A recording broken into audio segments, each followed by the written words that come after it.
ទៀតញ៉ាំនេះម្នាក់ទៀតញ៉ាំនោះដូចជាសនក៏ក្រលែងស្និទ្ធចង់ដឹងអារម្មណ៍ពិតចង់ទៅមុខទេនៅជួបពេលណាមិនដែលចេះថាទុំនេះបើជាមួយគេមិនដែលឃើញបដិសេធសួរខ្លួនអូនវិញបើសិនចង់ដឹងមូលហេតុព្រោះតែបងឆ្អែតនៅក្បែរគ្នាមិនដែលត្រូវគ្នាមិនដែលត្រូវគ្នាទ្រមដល់ណាបងគិតថាពួកយើងបែកគ្នាទៅល្អជាងជុំញ៉ាសាប្រាប់ថានឹងពេលនេះព្រៀងព្រោះយើងលែងមានភាពរ៉ូមែនទិកហើយទ្រមដល់ណា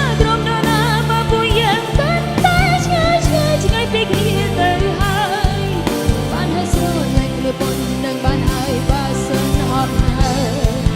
យើងសូមរាទៅ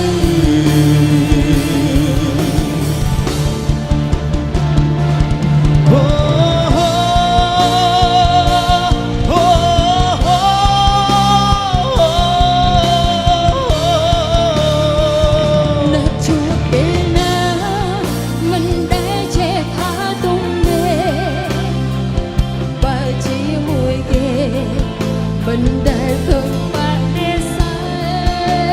ធសួរខ្លួនអូនវិញបើសិនចង់ដឹងមូលហេតុព្រោះតែបងឆ្អែតនៅក្បែរគ្នាមិនដែលត្រូវគ្នា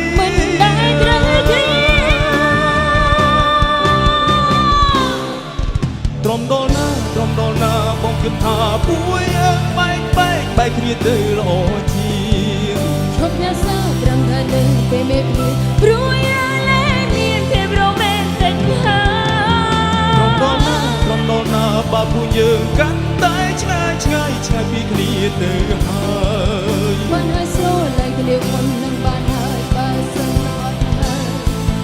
យើងសូមរាទៅទ្រមដល់ណាបងគិតថាពួកយើងបែកគ្នាទៅល្អជាងឈប់ញ៉ាសាប្រាប់ថានឹកពេលមេឃភ្លៀងព្រោះ